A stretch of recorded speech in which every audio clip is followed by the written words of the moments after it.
Welcome to American Nightmares. Hey horror fiends, you're tuned into American Nightmares, the channel where we dive into the darkest, most spine-chilling true stories from across the USA.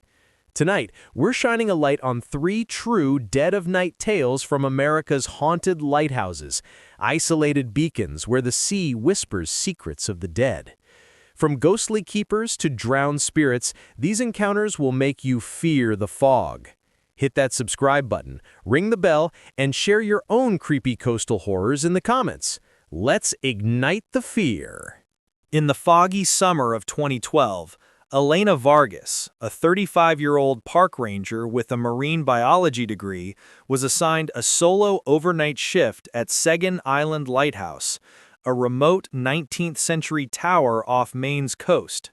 Perched on a rocky outcrop battered by Atlantic waves, the lighthouse was infamous for a tragic 1850s incident. A keeper, driven mad by his wife's obsessive piano playing of Rondo alla Turca, murdered her with an axe and then himself. Elena, a skeptic, dismissed the tale as folklore, her focus on monitoring the automated light and logging weather data.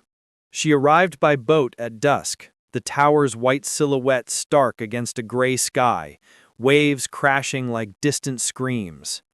The keeper's quarters were sparse: creaky bed, wood stove, and the preserved piano, its keys yellowed but intact. By 10 p.m., fog thickened, the foghorn moaning every 30 seconds. Elena settled with her notebook, coffee thermos, and radio, which crackled with static due to the island's isolation. At midnight, thunder rumbled offshore, and a faint melody pierced the silence. Rondo alla Turca, tinkling from the piano. Elena froze. She hadn't touched it. The notes grew faster, frantic, as if played by unseen hands. The room chilled, her breath visible in the humid air. Her flashlight swept the shadows, empty, but the piano bench creaked, dust swirling unnaturally. The radio hissed to life. "Play it again, forever," a woman's voice whispered, laced with despair. Elena's pulse raced. The melody looped, accelerating into a discordant frenzy, keys slamming with force. The door to the quarters slammed shut, the latch locking tight. Through a grimy window she glimpsed a figure on the spiral stairs, a woman in a tattered 1850s gown, pale face twisted, hands bloodied from axe wounds. The piano's notes warped into screams, echoing off stone walls. Elena tried her radio, but only laughter answered.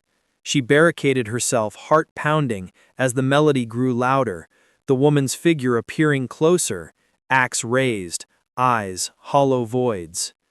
Hours blurred in terror, visions flashed, the keeper's rage, the wife's final note, blood pooling on the floor. At 3 a.m., the figure materialized in the room, swinging the axe, embedding it in the piano. The melody stopped. Silence was deafening. Dawn brought rescuers, finding Elena huddled, the piano keys smeared with blood not hers, matching historical records of the wife's wounds.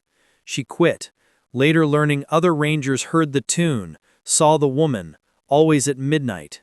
Seguin remains off-limits after dark. She's trapped in that song and wants you to join her loop. In November 2008, Marcus Hale, a 28-year-old tour guide and coastal history podcaster, volunteered for an overnight shift at Heceta Head Lighthouse on Oregon's Pacific coast.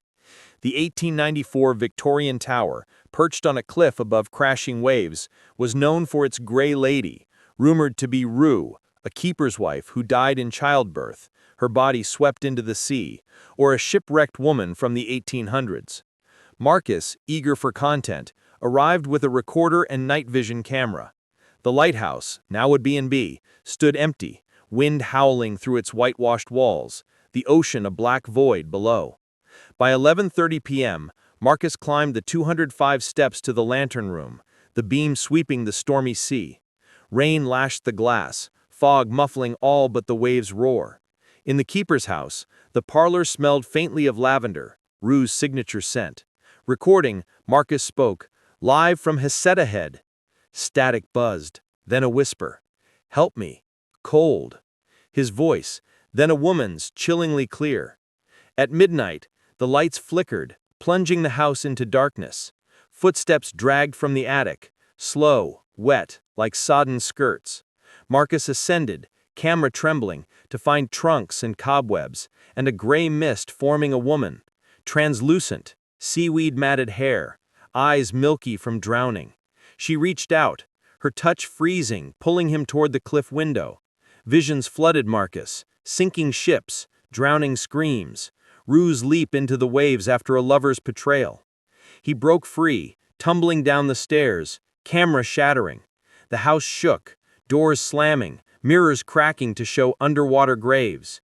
His recorder captured her lament, betrayal, loss, suicide. Footsteps circled his barricaded bedroom, nails scraping like claws. The sea takes all, she hissed. At 2 a.m., the lavender scent choked him, visions intensifying, her child's cries, her plunge into foam. Dawn banished her. Marcus emerged, skin gray, eyes haunted.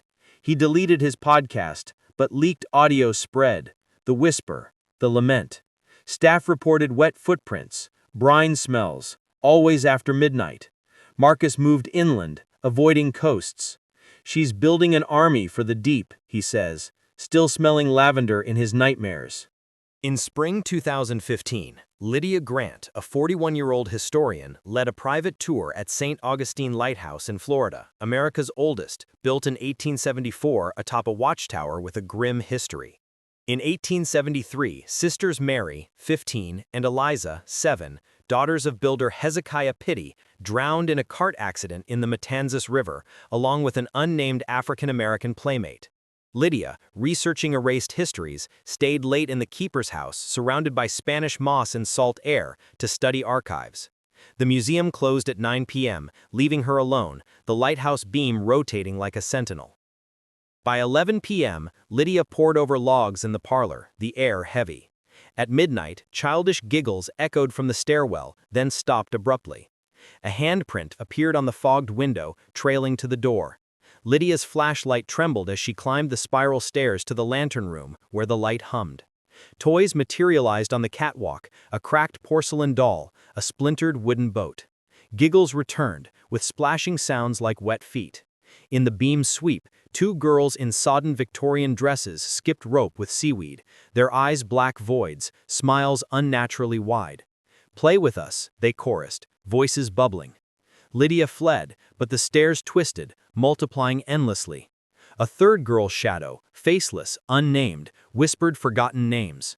The basement door locked her in, water pooling ankle-deep, cold as river silt. Visions hit, the cart overturning, screams, hands clawing the surface. The girls appeared, Mary and Eliza, beckoning, their playmate's shadow behind, angry at her erasure. Lydia's phone buzzed with texts, "Come swim." At 4 a.m., the water vanished, doors unlocking. She collapsed outside, babbling. Archives confirm the drownings, the third girl, a footnote. Tours now end at dusk. Lydia hears splashes in dreams. They want to be remembered and pull you under.